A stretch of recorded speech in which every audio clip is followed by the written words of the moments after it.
స్తోత్రము స్తోత్రము praise the lord హల్లెలూయా.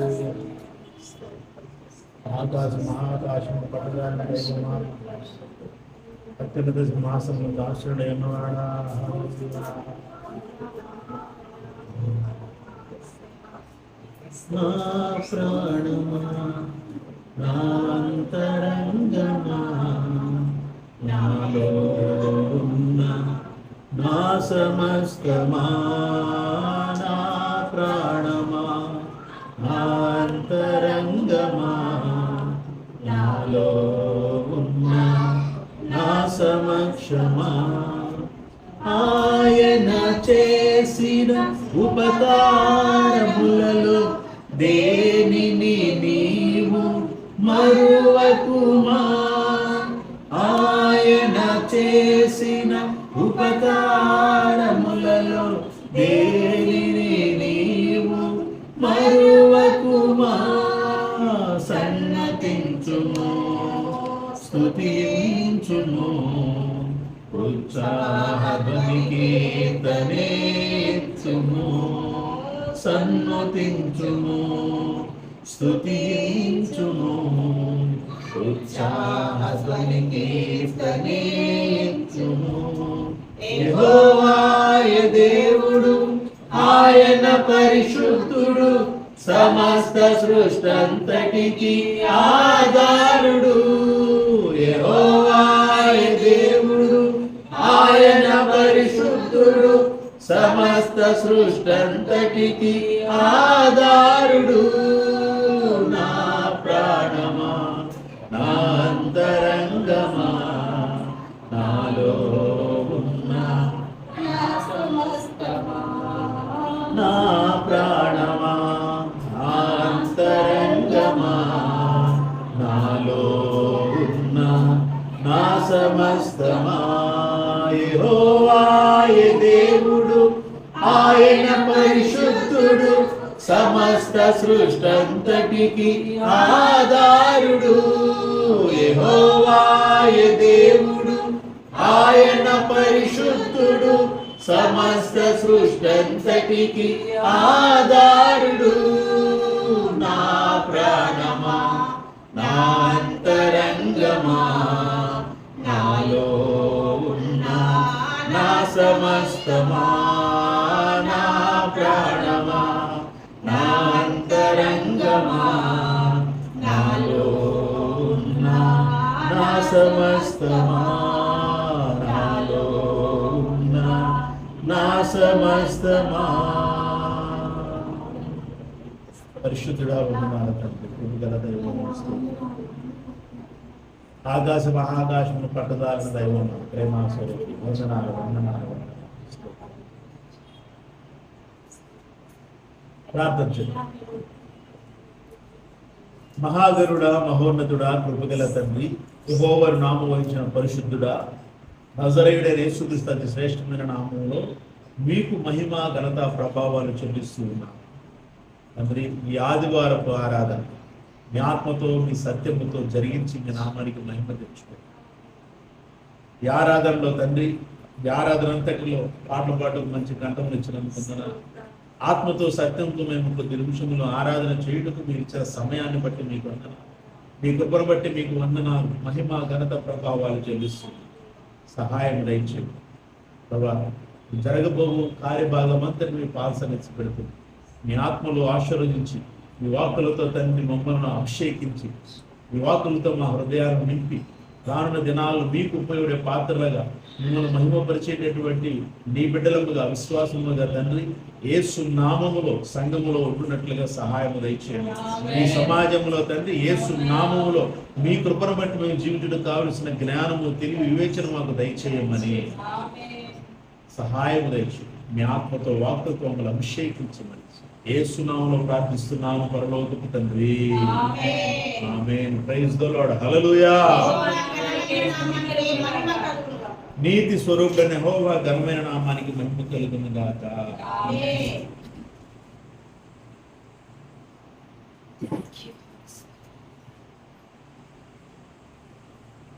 కీర్తన గ్రంథంలో నుంచి 125వ కీర్తన.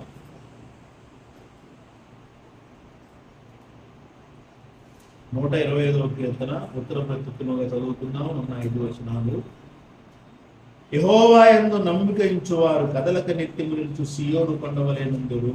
యెరూషలేము చుట్టూ పర్వతములున్నట్టు యెహోవా ఇది మొదలుకొని నిత్యము తన ప్రజల చుట్టూ ఉండును.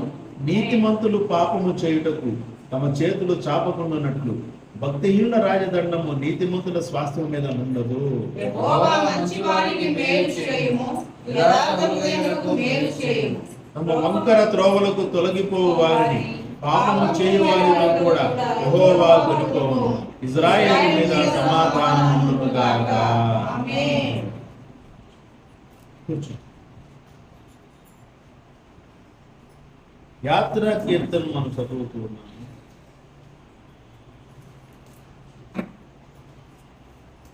ఈ కీర్తనలో మనం చదివిన మాటల్లో దేవుని యొక్క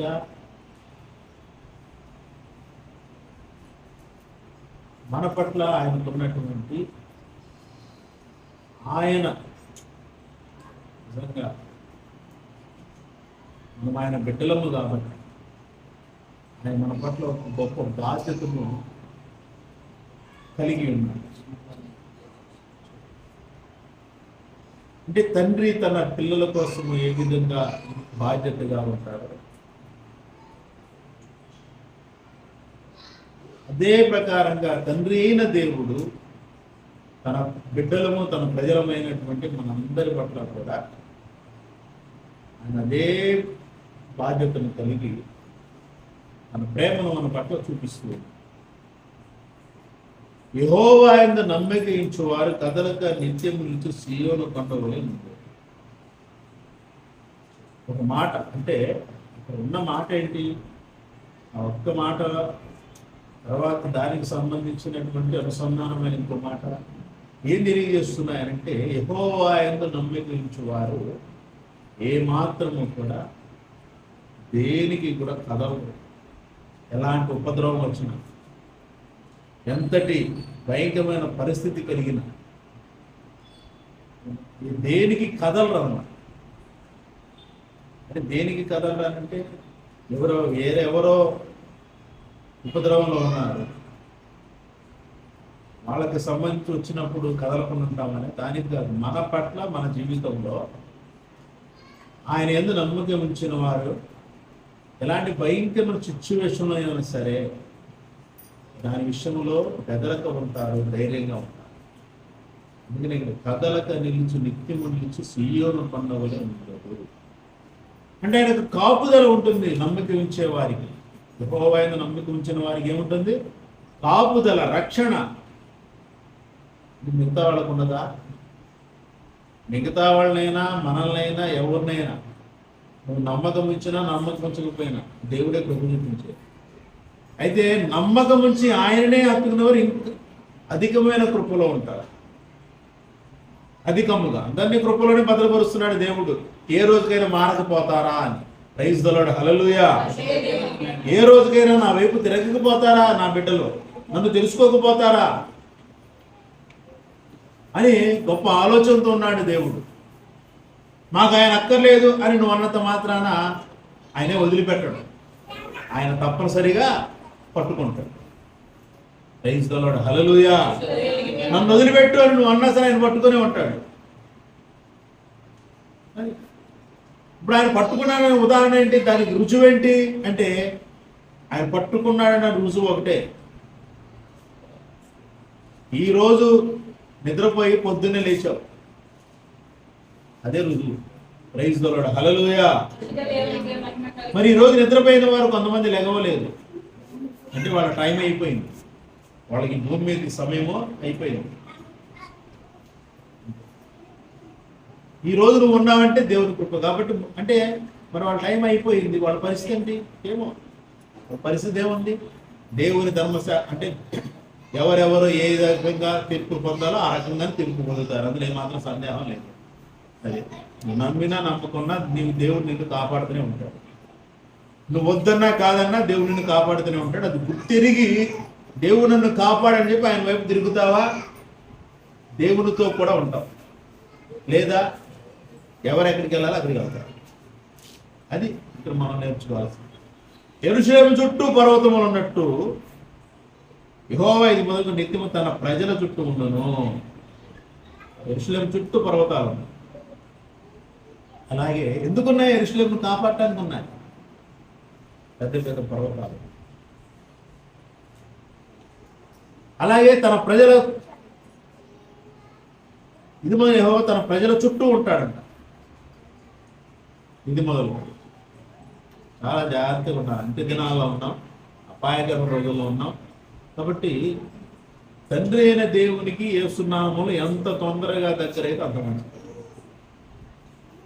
సంవత్సరంలో జరుగుతూ ఉన్నాయి. దేవుడు తన కార్యాలు నూతనపరుస్తున్నాడు. కానీ మనం మాత్రము పాత జీవితంలోనే ఉంటాం.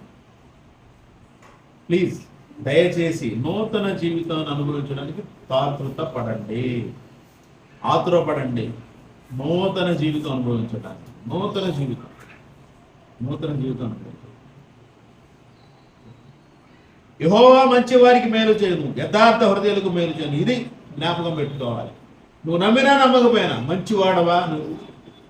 నువ్వు నమ్మినా నమ్మకపోయినా యెహోవా నువ్వు నమ్మినా నమ్మకపోయినా నువ్వు యథార్థ పరుడువా?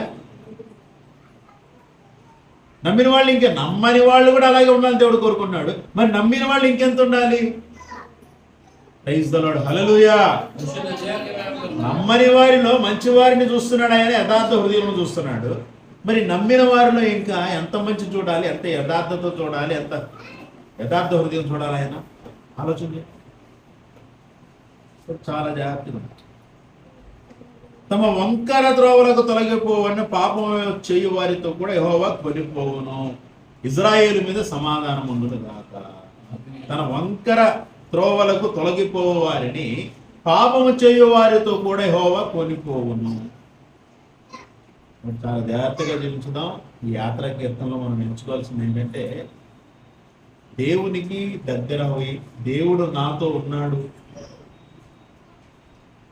యెరూషలేము చుట్టూ పర్వతాలు ఉన్నట్లు ఆయన చుట్టూ ఉన్నది కాపాడుతున్నాడు. ఆయన ఎందుకు నమ్మిక ఉంచేవారు కదలక నిత్యం నుంచి సియోను కొండలాగుంటారు. కాబట్టి ఎలాంటి పరిస్థితుల్లోనైనా ఆయన ఎందుకు నమ్మకం నుంచి మనం పక్కకి తొలగిపోకూడదు. ఆయన మీద ఉన్న నమ్మకాన్ని బట్టి మనం పక్కకి తొలగిపోకూడదు.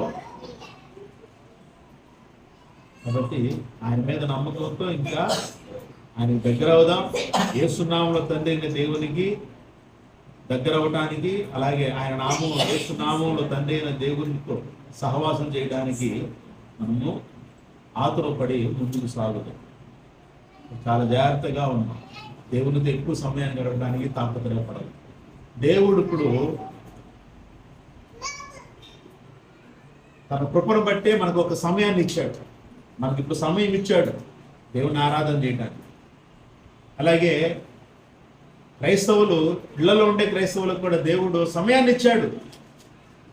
ఖాళీ ఉన్న సమయంలో నీ పని అంతా అయిపోయిన తర్వాత దేవునితో సహవాసం చేయడానికి దేవుడు నీకు గొప్ప సమయాన్ని ఇచ్చాడు. ఆ సమయాన్ని సద్వినియోగం చేసుకోవాలి. ఎందుకంటే ఈ సమయం పోతే మరలా రాదు. కాబట్టి ఖాళీ సమయం, పని అంతా అయిపోయింది, ఖాళీ సమయం ఉంది. టీవీ చూస్తాం, సీరియల్ చూస్తాం, ఇంకేవేవో చూస్తుంటాం, రీల్స్ చూస్తూ ఉంటాం. కాబట్టి వద్దు, సాధ్యమైనంత వరకు ఆ సమయాన్ని దేవుని కొరకు ఉపయోగించడానికి తాపత్రయపడాలి. వాటి ప్రభుత్వ దేవుని సంగతి. ఈ మాటలను బట్టి చాలా జాగ్రత్తగా జీవించుదాం. దినాలలో ఉన్నాం, అపాయకర రోజుల్లో ఉన్నాం. కాబట్టి ఇంకా అనేకమైన వాక్కులు ఉన్నాయి. ఈ మాటల్లో కొంచెమే మనం చూస్తున్నాం. తర్వాత అనేక విషయాలు మనం పంచుకుందాం. దేవుని వాక్యం ఏం చెప్తుందో దాన్ని బట్టి మనం ముందుకు రావాలి.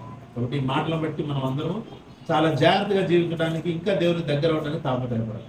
దేవుడి మాటలు ఆశీర్వదించి తన కృపలో మనల్ని భద్రపరిచి నడిపించును గాక. ఆమేన్. ప్రైజ్ ది లార్డ్, హల్లెలూయా. నీతి స్వరూపుడైన యెహోవా ఘనమైన నామానికి మహిమ కలుగును గాక. సమయాన్ని మీకు ఇస్తున్నాను. సాక్ష్యం చెప్పి దేవుని నామాన్ని మహిమపరచు.